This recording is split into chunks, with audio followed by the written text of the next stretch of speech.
Présent. Avant d'évoquer le volet de la justice qui nous préoccupe tous énormément, surtout à la lumière de ce rapport sur les dysfonctionnements majeurs qui a eu peut-être entraîné la mort de Liana, la météo, ces températures caniculaires, Rennes, Bordeaux, Angers, plusieurs records absolus. Chaleur ont été battus en France aujourd'hui selon Météo France. On va partir sur le terrain dans un instant, mais d'abord Célia Barotte, avec vous ce drame à Carpentras, 2 enfants de 2 et 4 ans retrouvés morts en arrêt cardio-respiratoire dans une voiture. Est-ce qu'on a plus de précisions sur ce qui s'est passé ? Ça s'est déroulé en début d'après-midi aux alentours de 13h20. La piste de la canicule est privilégiée par le parquet de Carpentras, mais les causes de la mort restent à être déterminées. Pour le moment, nous ne savons pas combien d'heures ces enfants sont restés dans le véhicule sous la chaleur, mais en tout cas, pour le moment, de ce que l'on sait, les premiers éléments d'information, c'est que leur maman était allée faire des courses, elle est revenue avec le véhicule et donc les enfants en ont profité pour rentrer dans le véhicule, un véhicule qui était, nous dit-on, dans le garage. Donc c'est plusieurs couches de température, un véhicule dans un garage, des enfants qui jouent dans une voiture. En tout cas, pour le moment, nous attendons des précisions du parquet pour comprendre les faits, pour comprendre aussi les causes de la mort. En tout cas, elles restent à être déterminées. Bien sûr, soyons prudents pour l'instant, c'est un drame absolu. On rappelle, s'il le faut encore, qu'on ne laisse ni des enfants dans une voiture, même 5 minutes pour aller faire une course par ces températures, ni encore des animaux. On ne peut pas laisser son chien dans une voiture, pareil, il risque de mourir. Eric. Les animaux qui, eux, ne parlent pas par définition. Hein. Un chat, ça miaule, un chien, ça aboie, mais ça ne se plaint pas. Ben oui, mais je vous assure, on en parlait avec Rachel... évidemment, les personnes fragiles, nos aînés, les enfants, oui, mais vous avez aussi ces animaux domestiques dont vous êtes responsables, bon sens. qui souffrent beaucoup. On oublie. Et vous avez des gens qui les laissent aussi dans les voitures. Mais le bon sens a été perdu. On va rejoindre sur place dans Paris Noémie Hardy et Manon Varaldo. Bonsoir à toutes les deux. On est dans des pics de chaleur, en ce moment même dans la capitale, dans des surfaces bien bétonnées. Où est-ce que vous êtes et est-ce qu'il y a un peu de fraîcheur où vous vous trouvez ? Oui, bonjour Laurence, vous l'avez dit, il y a une chaleur écrasante, il fait extrêmement chaud à Paris, 40 degrés. Et vous le voyez sur les images de Manon Varaldo, on est au parc Javel-André Citroën et vous voyez ces familles qui sont venues se rassembler avec leurs enfants qui sont en maillot en train de profiter de ces jets d'eau pour se refroidir, rafraîchir puisqu'il fait extrêmement chaud. Et justement, on est avec Hélène. Bonjour Hélène, vous êtes une maman parisienne et vous avez décidé d'emmener vos 2 enfants ici au parc. Pourquoi c'était important ? Parce que l'école nous a recommandé de les garder à la maison aujourd'hui parce qu'il faisait très très chaud dans les écoles.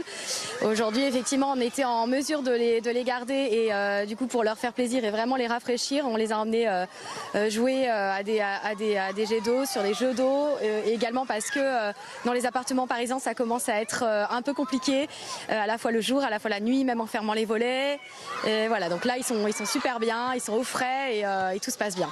Et vous l'avez dit, vous avez carrément dû poser un jour de congé, donc ça veut dire qu'il faut s'adapter maintenant. On est en juin, c'est un pic de chaleur qui est inédit. Ça veut dire que dans les prochaines années, il va falloir changer ses habitudes ?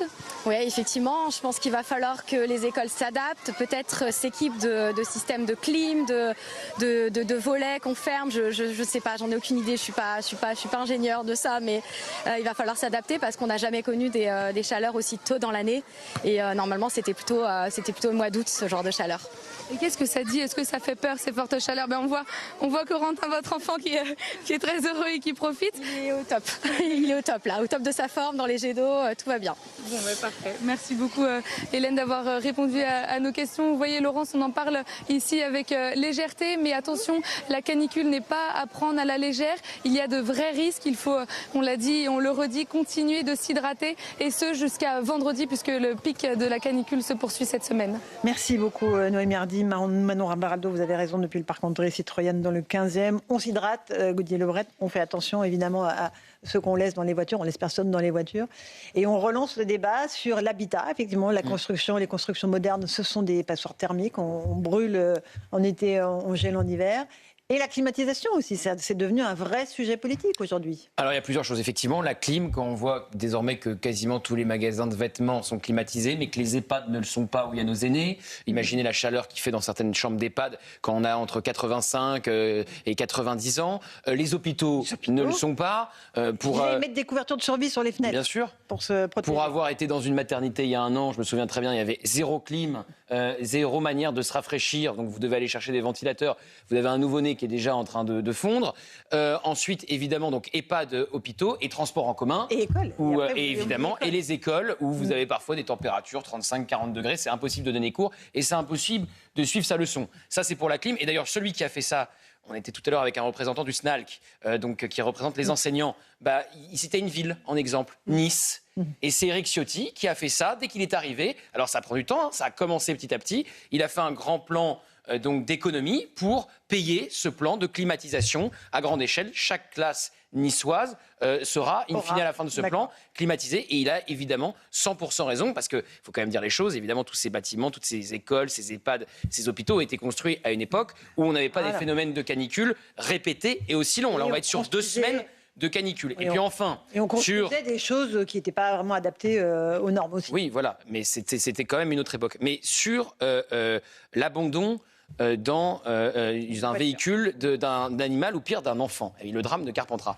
Moi, je suis désolé, je ne parlerai pas de bon sens, parce que tout le monde sait qu'on n'abandonne pas ses enfants et son animal dans son coffre ou dans sa voiture pour les enfants au moment où il fait 35 et 40 degrés. C'est de la négligence. C'est plus que de la négligence, c'est de la maltraitance. Il n'y a pas besoin d'avoir le même enquête. Le véhicule était chez eux, elle revenait d'avoir fait des courses. Voilà, donc c'est de la maltraitance. Il y a 2 enfants qui sont morts. Bien sûr. Après, elle finira par être entendue par les enquêteurs, on en parlait à l'instant avec Célia. Elle finira peut-être par être, la maman, par une garde à vue. Mais voilà, on est au-delà d'une question de bon sens. On est sur de la question de la maltraitance. Elle est animale parfois, et elle est carrément parfois aussi, malheureusement, comme on l'a vu à Carpentras, contre des enfants. Rachel Kahn, est-ce que notre société est prête en fait pour ces vagues de chaleur? Parce qu'on a l'impression que tout s'arrête dans notre pays. Les transports en commun, c'est cauchemardesque.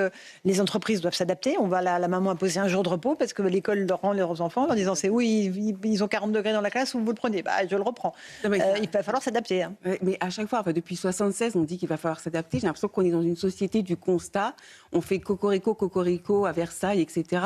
Dès qu'on a de la pluie, du feu, de la canicule, tout s'arrête. Donc c'est-à-dire qu'en fait, on est capable de maîtriser certaines choses, de se gargariser de nos avancées au niveau du cyber, de l'espace, etc.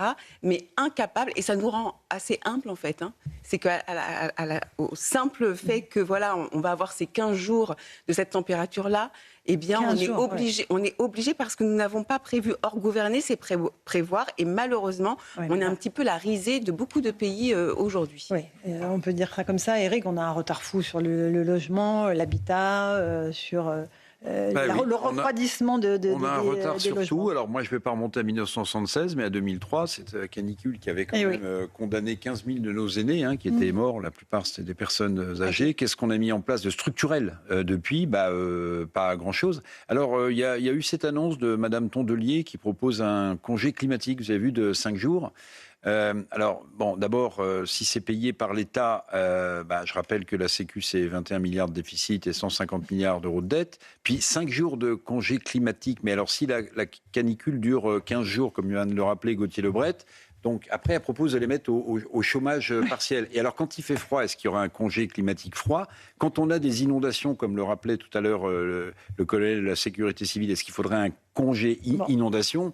Bon, moi, ce qui me fait plaisir Pensez quand même aux ouvriers, qui sont sur les chantiers. Oui, on a encore vu aujourd'hui. Oui. On les laisse sur les chantiers, il fait 35. Non, je veux dire, c'est illégal. C'est illégal. Les gens qui, quand vous êtes couvreur, vous êtes sur un toit, il fait même plus de 40, il fait peut-être 50 au soleil. Normalement, c'est la loi. Le patron de cette entreprise TPE, normalement, doit leur demander de ne plus travailler. La loi n'empêche pas Normalement, faire travailler ses ouvriers. Là, je ne parlais pas dans un bête. toit, je parlais dans une rue de Paris où il y a des ouvriers qui travaillaient en pleine canicule. Bah, c'est pas normal. Bah oui, on est d'accord. pareil, On est d'accord. c'est pareil dans Mais les champs. Où les Verts bougent quand même après nous avoir planté sur le nucléaire avec leurs amis allemands, les Grünen. Ah bah, ils sont pour la clim, Ils maintenant. bougent sur la clim. Voilà, bougent ils sur bougent sur la clim. Alors c'est vrai qu'on a des clims qui sont, paraît-il, moins polluantes.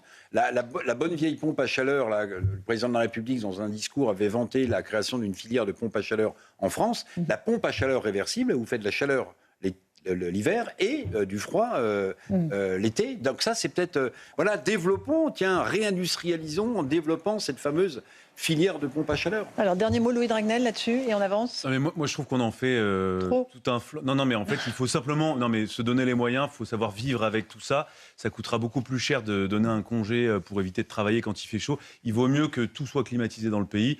Aux États-Unis, 80% des Américains ont de la climatisation. Je ne vois pas pourquoi nous, on n'arriverait pas à atteindre cet objectif. Et ce n'est pas une question de gauche ou de droite. C'était sous les démocrates, les gens achetaient de la climatisation. Bref, il faut savoir vivre avec ça. En hiver, on met du chauffage parce qu'il fait froid. En été, maintenant, il va falloir simplement se dire, on met de la clim parce qu'il fait chaud. Bien sûr. Point barre. Et comme ça, on continue notre vie comme si de rien On fait n'était. une petite pause.